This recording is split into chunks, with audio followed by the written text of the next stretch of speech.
Hey everybody, this is Brandon from BackdoorGaming.net, and I am bringing you a loose impressions video of a game called Jazzpunk. Jazzpunk was developed by Necrophone Games and published by Adult Swim Games in February, I think, of last year. And it's a comedy game, kind of what you would expect from Adult Swim, and it's really cool because it's not a game in a traditional sense where you're just going to be going from point A to point B and, you know, there's a story that's kind of woven in there and you shoot bad guys and accomplish things and all that stuff. It's actually a game about exploration, really. Missions kind of just serve as a way to get from one setting to the next in order to deliver you more jokes, more pop culture references. It's not something that, you know, you're going to be discussing on game boards about how intricate and deep Jazzpunk was. It's just, you know, this joke was really funny. This joke was really funny. Hey, did you catch that reference? But what we're going to be doing today in the loose impressions is we're going to be going through the very first stage. And the reason why I want to do that is because I want to kind of drive home what kind of game Jazzpunk is. It's not something that you're going to be, you know, just playing straight through. It's something you really need to take your time and explore the level, explore each mission, and really enjoy. Because it's a $15 game, but if you just rush through it, you're probably going to be done in about an hour, maybe an hour and a half. Versus if you actually take your time and go through each level, searching every little nook and cranny, you'll probably get around 3 to 4 hours worth. So let's go ahead and jump into the first game. We're going to be skipping over this video because it's really not important. And here we are. We are in a subway. This is where we start off in. And just kind of looking around, you can see there's a bunch of offices. I don't know why there's offices here, because that's a really weird place. You don't go down to the subway and expect there to be offices, and you certainly aren't going to be going to work down in a subway. But anyway, one cool thing that I want to kind of point out here is the case that we arrived in. So if you actually take the time to watch the introductory video, this is what you're going to see. You're going to see the case kind of moving along a conveyor belt, and this is where it ends up ultimately. And this is really the only idea that you get for what your character looks like. You're this very generic man, pretty much the exact same man that you see on the signs of men's bathrooms. Or alternatively, if you're a woman, you're playing as a man that's, you know, on the outside of men's bathrooms. But that's really important because it kind of sets up the tone of the game. The game is kind of set in an alternate reality of the Cold War era, and you know, Soviet Union and the United States are still kind of at each other's throats, and you see that a little bit, especially in the very first mission. But the game doesn't do anything to actually offer any commentary towards that. So if you want to think about that, you can, but it's ultimately not going to do you any good. Anyway, so walking down this corridor, we hear this really loud typewriter, and that's where we want to go. That's the secretary. She's a typing hot mess, and we want to go say hello. Down, honey. The director will be right with you. Alrighty. So in true 1960 fashion, everybody smokes. And it's something you'll actually see coming up here. Let's go ahead and jump out of our seat and meet the director. Please, have a seat. We've much business to discuss. This is the director. He's actually not smoking. I don't see any... Oh, there's a cigarette over there. He's not currently smoking, but he does smoke. Alrighty. Delicious. So what you just saw is the first level of interaction that you really have in the game. And I actually didn't see that the very first time I walked in. So there's definitely some replayability here, but not a whole lot because you're going to be seeing the same jokes over and over again. We're going to go ahead and sit down, and yeah, so that happens. We need you to infiltrate the Soviet consulate. They've taken some of our important technology, and it's imperative that we get it back in the right hands. As per usual, here's your mission or subscription. Don't take too many.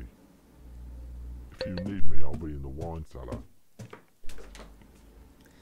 Okay, so as you can see, the game is full of some campy jokes like the whoopee cushion, the used gum that you use again, and then the wine cellar is just the director just totally passed out from not even a full glass of wine.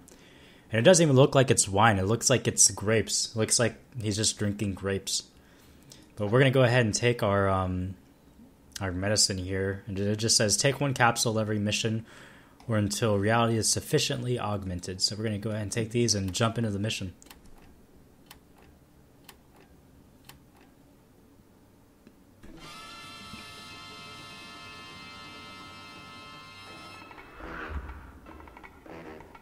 Alrighty. So the first thing that you're going to see aside from the text is the Soviet consulate. And like I said in the beginning, if you really want to, you can go straight to the Soviet consulate. There's like one thing you have to do to actually infiltrate it and then move on to the next mission. But that's not what the game is here for.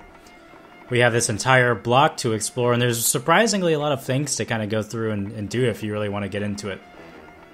So we're going to be taking a look at a few of those things, but again, I want you to actually go out and explore these things on your own if you actually decide to pick up the game. The first thing I really enjoy about this game is like the 1960s spy music, and everywhere you go in the game, it's going to be a little bit different, even in this city. As we move away from that, we get to another soundtrack. If we go to another corner, we're going to experience the same thing.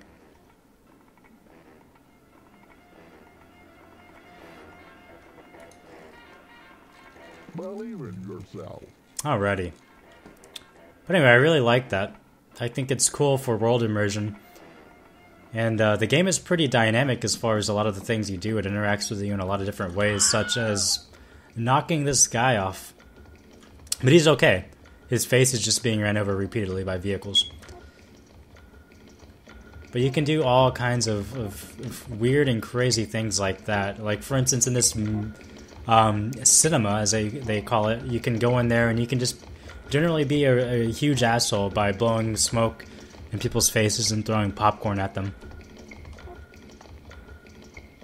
The show is starting shortly. Another cool thing here is as we have this frog, and he wants our help.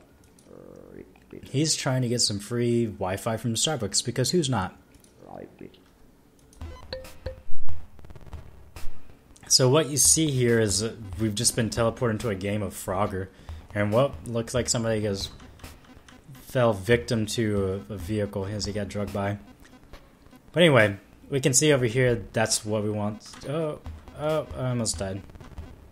Oh, I might die here. Nope. Oh, I did die. Again, but you see now he's got a cast, he's got a black eye, because that's what happens when you get ran over, you get black eyes. Anyway, this game isn't hard. I'm just not taking my time with it.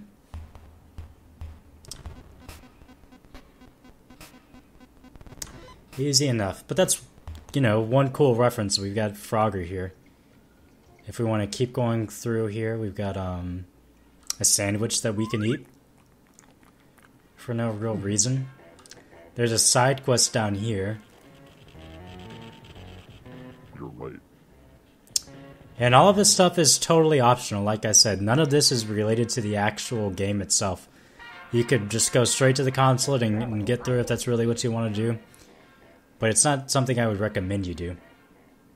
Otherwise, you'll miss out on cool experiences like stealing this guy's change and employing a fembot for a little bit of fun. Because yes, that just happened.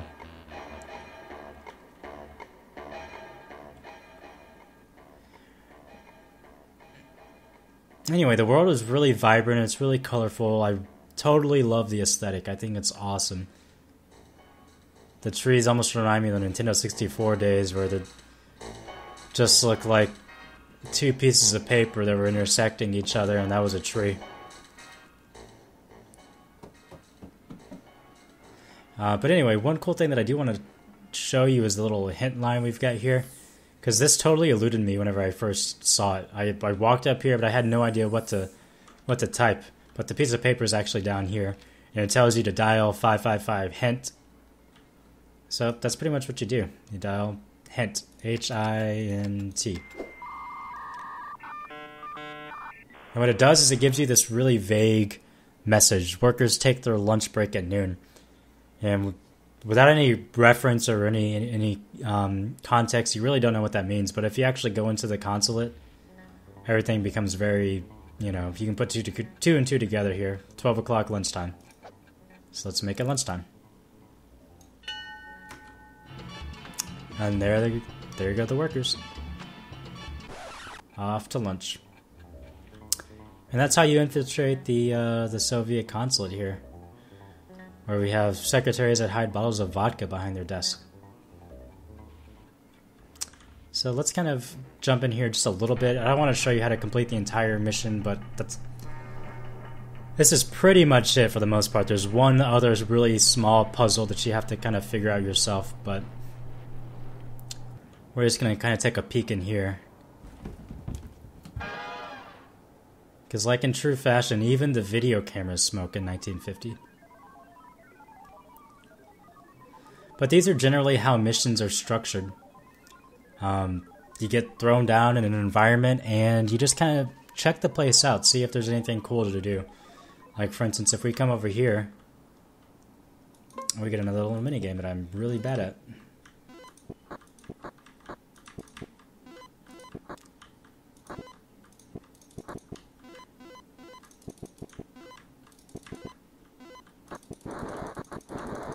And you can pretty much just auto-rifle your way through this. But again, I don't get any kind of reward, I don't get any, high score, there's nothing to set, there's nothing to do with those, it's just there for fun. Just to take a look at. But anyway, this is the basic gist of Jazzpunk. I really like the game, it's really fun. There's not a whole lot here, but that's kind of the point. It's a really short game, and if you catch it on sale for right around $3, then it's definitely worth it. And if it's, if you really enjoyed what you looked at so far, maybe even $15 is good for you. For me, it's asking for a little bit much when, you can find so many great deals on Steam or, tons of other websites all the time. But it's definitely a game I would check out if you ever get the chance, just for the references. The references are good. But anyway, this is Backdoor Gaming signing out.